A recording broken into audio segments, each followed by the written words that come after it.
From the lakes of Minnesota to the hills of Tennessee, across the plains of Texas, from sea to shining sea, from Detroit down to Houston and New York to LA, where there's pride in every American heart, and it's time we stand and say that I'm proud to be an American, where at least I know I'm free, and I won't forget the men who died, who gave that right to me, and I gladly stand up next to you and defend her still today, 'cause there ain't no doubt I love this land. God bless the USA.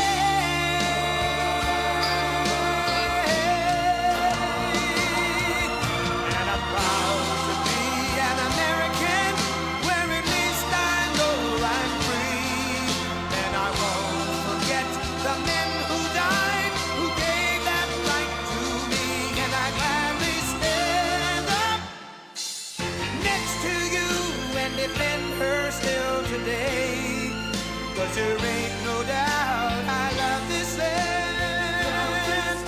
God bless the USA.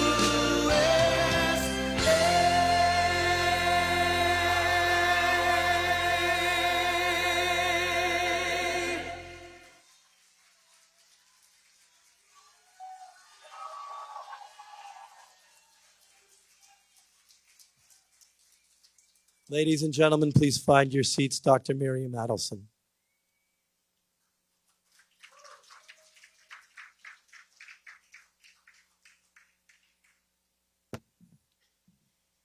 Good evening, Erev Tov. First, I would like to give big thanks to the family, the Kaplun family, Yuda and his son Moshe Kaplun, and Ed Russo and Alon Katan for organizing this great event tonight to memorize the terrible things that happened in October 7. An event that brings us together here, a fraternity of two faiths, Christian and Jewish, to mark a dark anniversary, a year since October 7, 2023, the darkest day of my life, of countless lives. It was a day whose horrors unfolded on the other side of the world while America slept.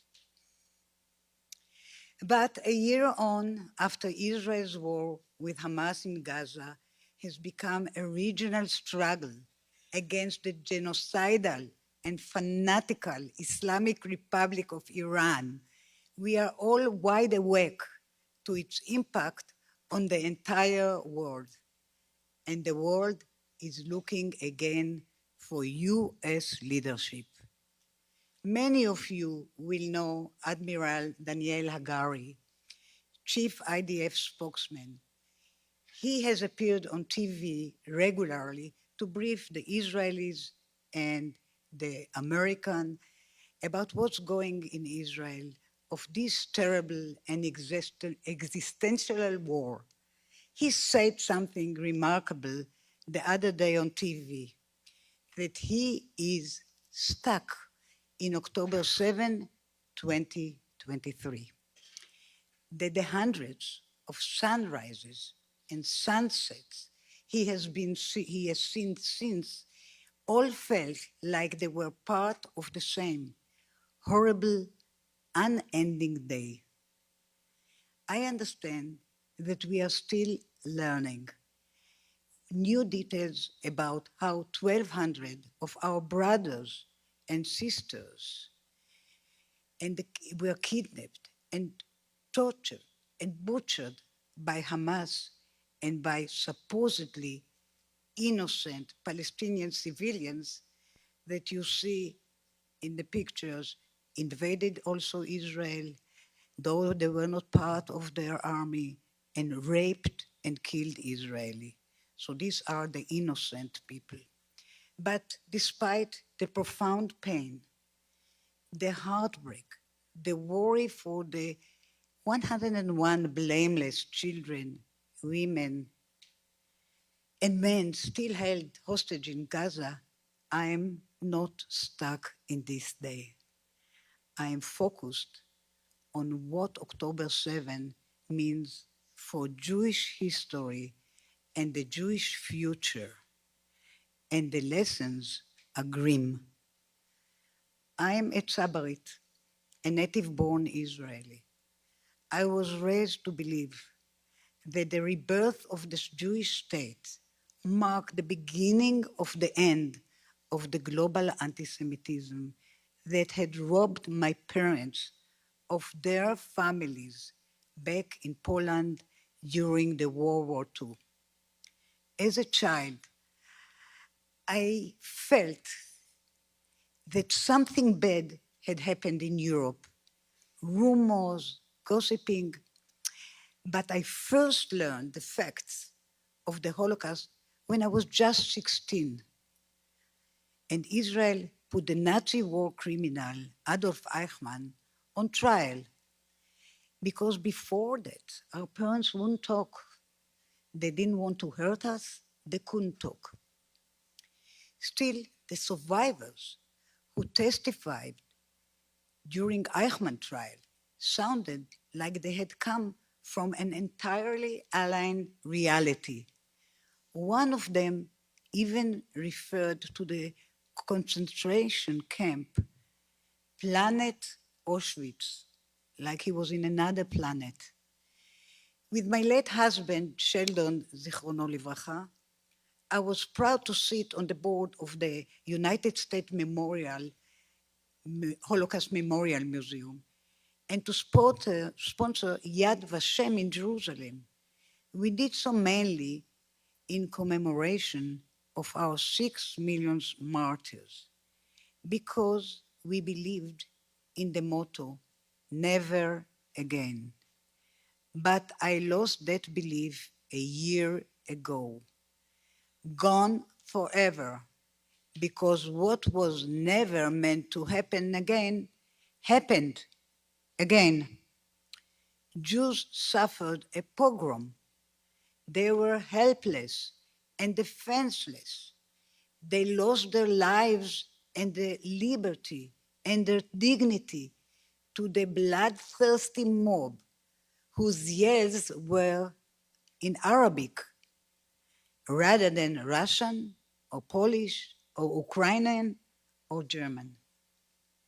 And when Israel finally fought back, it discovered all too many people in the West who preferred to condemn it rather than Hamas, who accused Israel of genocide, who called for Israel to be denied weapons of self-defense, who made Jews feel unwelcome on US college campuses, who treated Israelis as if they were their war criminals.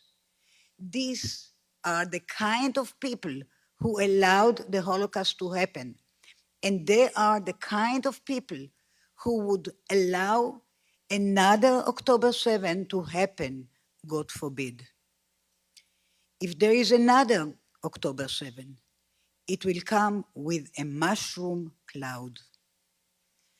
The same Iran that armed and funded Hamas in Gaza, Hezbollah in Lebanon, and the Houthis in Yemen is working hard to get nuclear bombs with which to finish the job of destroying the Jewish state. That must not happen. Israel must not let it happen. And Israel's friend, most important among them, this great United States, must not let it happen.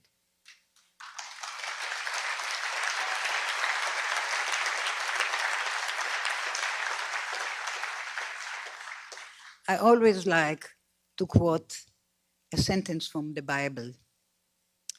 And this time, I will say it in Hebrew and translate it.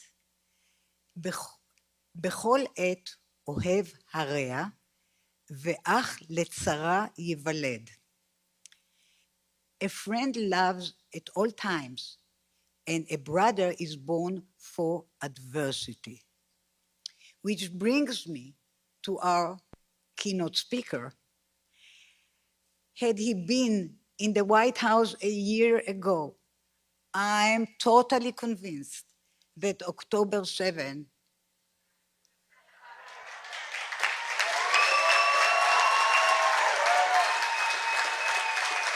would have never happened.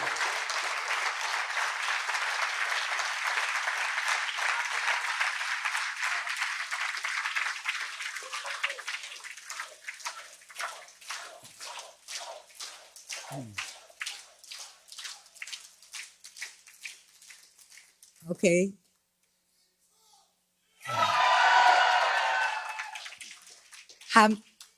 You didn't let me finish the sentence. That October 7 wouldn't have happened. Hamas would not have dared. Hezbollah would not have dared.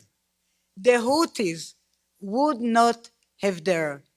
And yes, the Ayatollah of Iran would never have dared, because evildoers understand when they are faced with a real courage.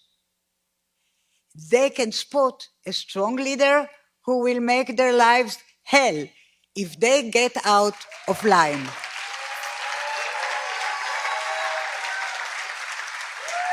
They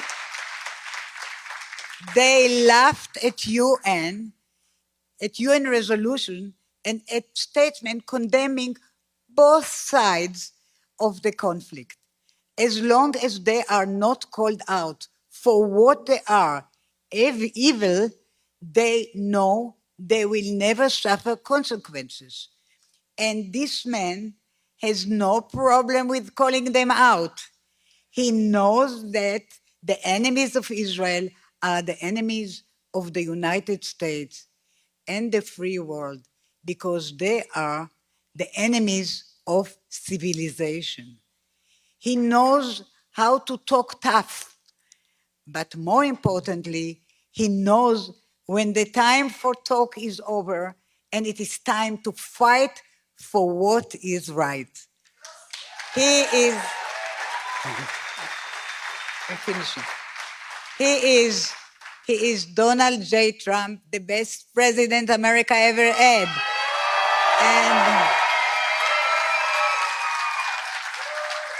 And the best president America will have again, God willing, come January. Please join me welcoming our friend and our brother, President Trump.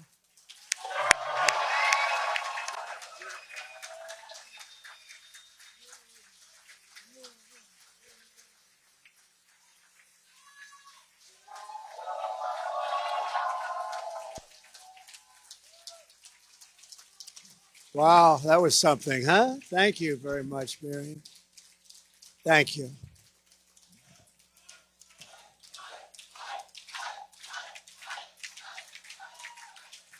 Very special woman, I have to say that. Friend of mine for a long time, and she is very, very special. And her husband is, I mean, this was one tough cookie. He loved Israel. And you talk about special. That was a special man, wasn't he? It was great. So I want to thank you very much, Miriam, and for all of the exceptional commitment that you've given to the safety and security and the prosperity of the United States and Israel. Before we begin, I would like to tell you that there's a very violent hurricane that's coming down the line, and it's a Category 5, which is something that I've never heard a Category 5 actually coming onto land, but it looks like it's going to. And right smack in the middle of Florida, nobody's seen a line like that.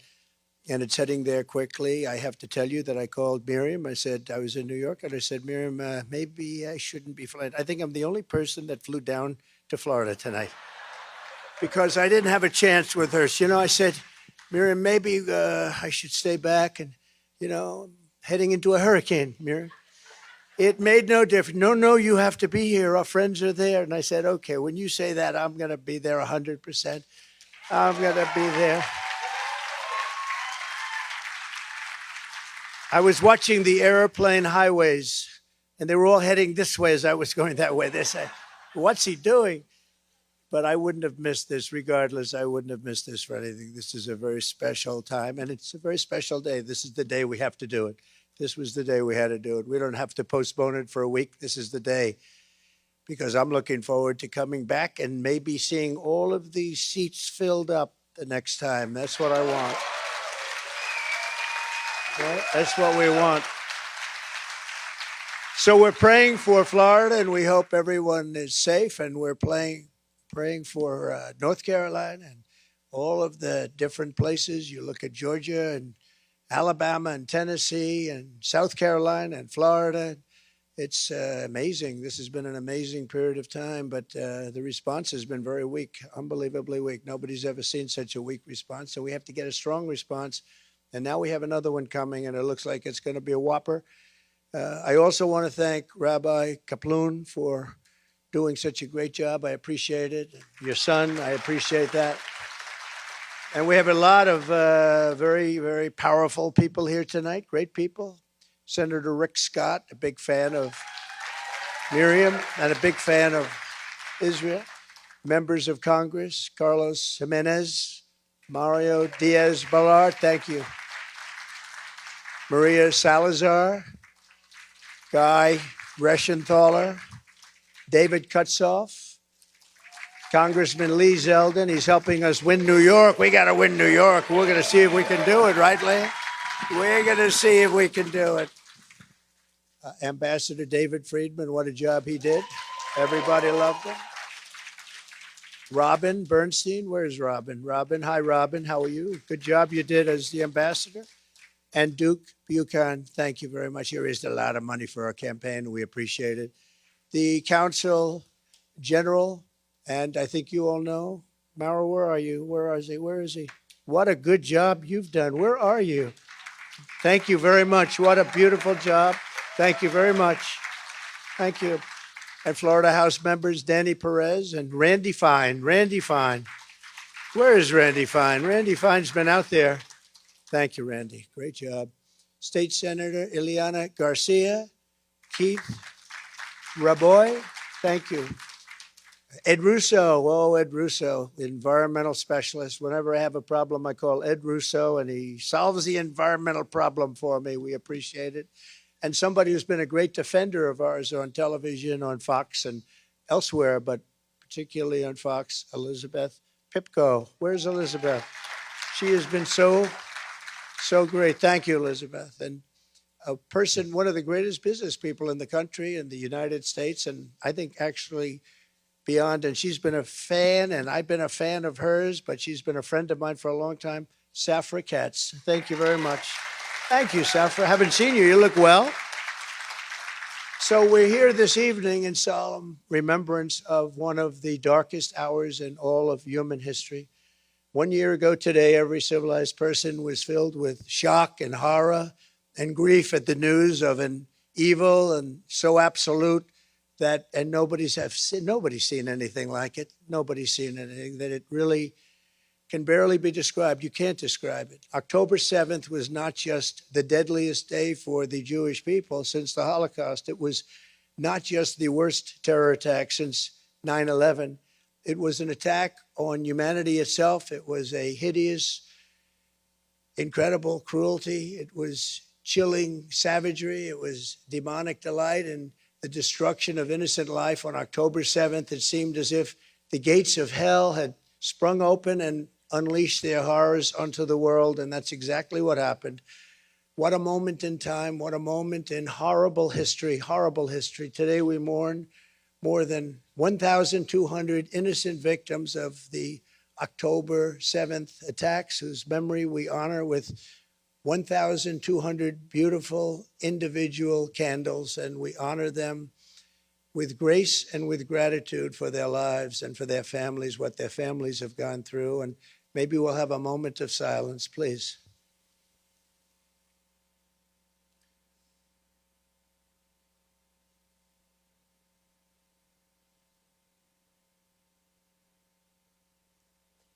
Thank you very much. To every family that lost a loved one, I know so many of them, on that terrible day, including several here tonight, we grieve with you, we stand with you, and we make you this sacred and sacred vow, very simple vow, a vow you've heard many times, and sometimes it's honored and sometimes it's not, but this will be honored. Never again. Never again. The monsters who perpetrated those murders also took over 250 hostages, men, women, and children, including 12 Americans. In so doing, they inflicted the most unthinkable torture, not only on their captives, but also on the families who were forced to live day after day in excruciating agony and pain, not knowing whether their loved ones were dead or alive. Can you think of anything worse? Tonight, we send our love to every innocent soul who remains in Hamas captivity. We just are not going to stand for it. We're not going to take it. We're not going to take it any longer.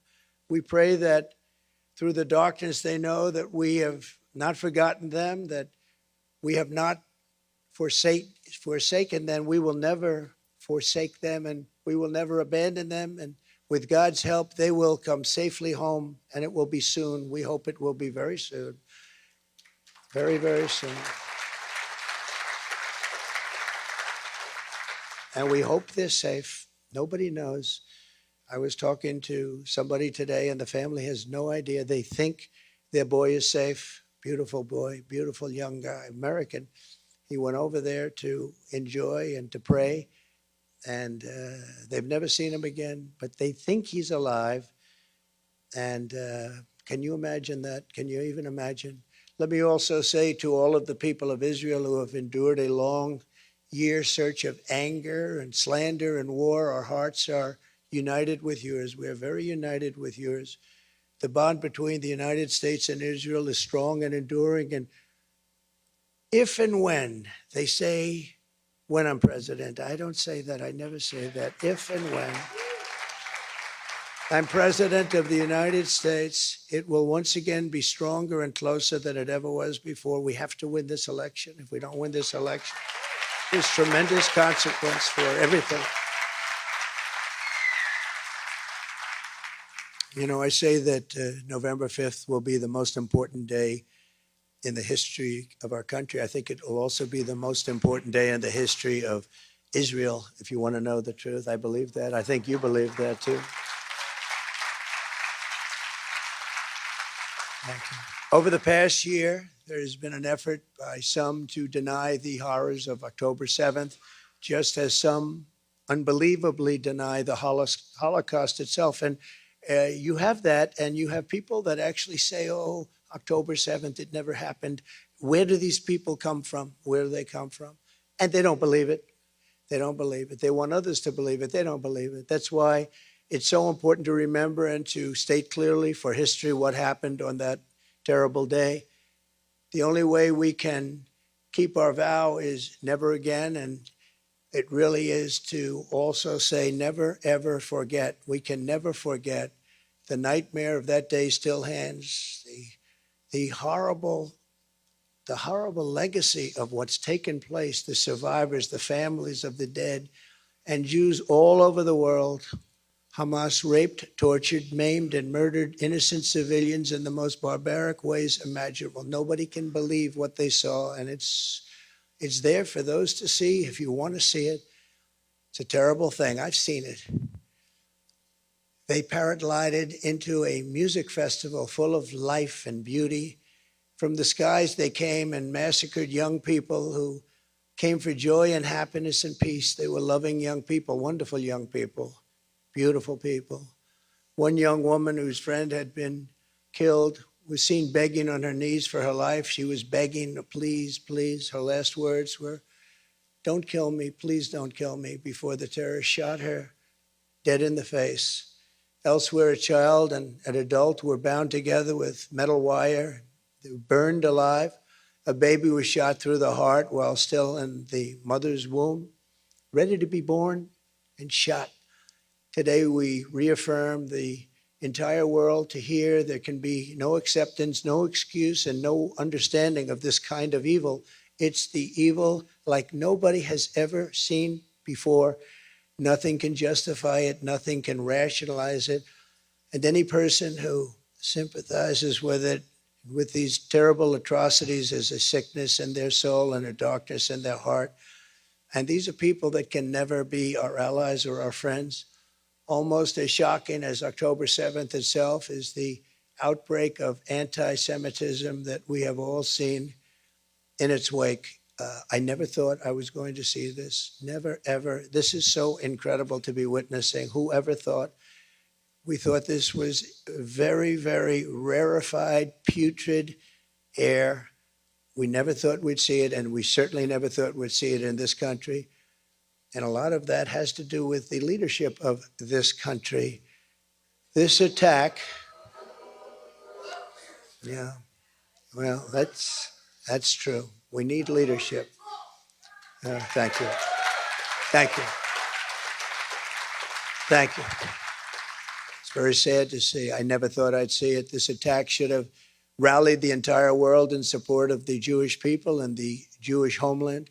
Instead, an ancient scourge of anti-Jewish hatred. And this was something we thought was left to hundreds and thousands of years ago. I mean, this was something we never thought could happen. The anti-Jewish hatred has returned even here in America, in our streets, our media, and our college campuses, and within the ranks of the Democrat Party in particular.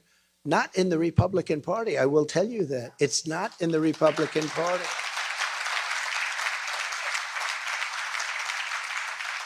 And I say that the Republican Party has not been infected by this horrible disease.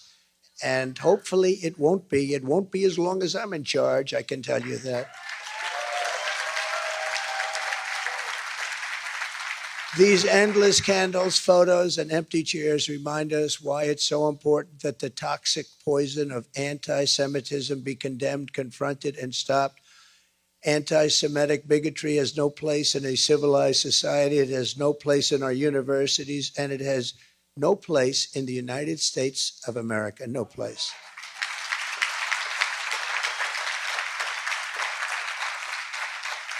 Over 2,500 survivors of the Holocaust living in Israel were directly impacted by the horrors of October 7th.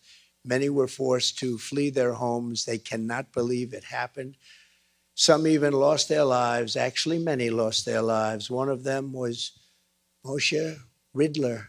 Moshe was escaped from a concentration camp at the age of 11, only to die at the hands of the same vile hate 8 decades later. Can you imagine? Can you imagine his thought process when he saw this happening? Can you even imagine it? Hamas terrorists murdered Moshe at 91 years old for the same reason the Nazis put him in a camp, simply because he was a Jew. The world cannot continue down this dangerous path. We must stop this perilous slide into conflict, hatred, and destruction. And we must really, honestly stop it now. It cannot go on because it's going to only get worse if it does.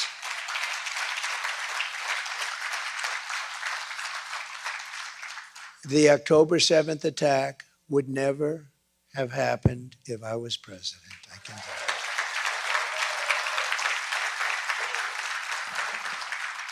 The past few years have proven that weakness only begets violence and war. And you see that it's weakness, but it's also, there's a lot of hatred going around also, not just weakness, it's hatred. There's a lot of hatred on a certain side. What is needed more than ever is a return of unwavering American leadership and unquestioned American strength. We were strong, we were powerful, we were respected like this country has not been respected in many, many decades. Just 4 years ago. That's what I intend to deliver as the 47th President of the United States. We're going to deliver everything that we want. As you know, Hamas has now been severely degraded, and Hezbollah has recently been dealt very, very powerful, crippling blows. With strength and the right leadership, the dawn of a new, more harmonious Middle East is finally within our reach. It's finally within our reach. but you have no idea the role that the United States has to play in order to get that ball over the goal line. We have to get it into the end zone. And if it's not the United States, it's not going to happen. It's not going to happen. We have to be able to get it done and get it done properly and get back to a wonderful, beautiful way of life. You have to be able to do it. You have to finish what you began, and you have to finish it quickly. So here is my commitment to you on the solemn date. I will not allow the Jewish state to be threatened with destruction. I will not allow another Holocaust of the Jewish people. I will not allow a jihad to be waged on America or our allies. And I will support Israel's right to win its war on terror, and it has to win it fast. No matter what happens, it has to go fast. Thank you.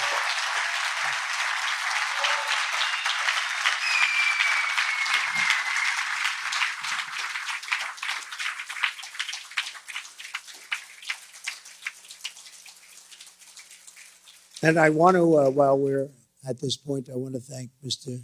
Steve Witkoff, a great entrepreneur in New York and Florida and elsewhere, I think everywhere, frankly. But he's made a major contribution, so I just want you to know that. I think it's appropriate to bring that up. What do you think?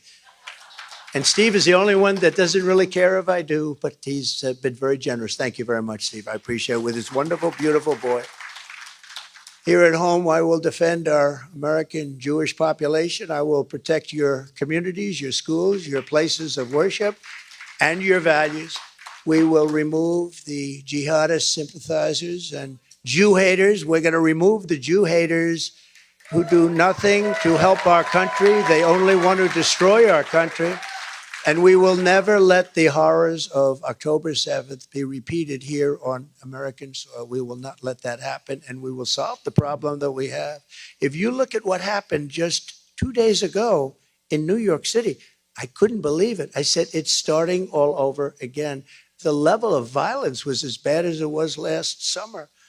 If we can achieve all of that, we can really make sure that those who perished on October 7th will not have died in vain. They cannot have died in vain. You cannot let that happen. With God's help, their sacrifice will have given way to a safer Jewish homeland, a stronger state of Israel, a more secure America, and at long last, we will have achieved the dream of some generations. We are going to make this, we are going to turn this, and you can never say a total positive because all of those people that have died, but we're going to turn this into something where they can be proud of what's happened. They can say, we sacrificed our lives for something very special. There has to be unity. There has to be peace. There has to be strength. We need so many qualities. We need every single quality.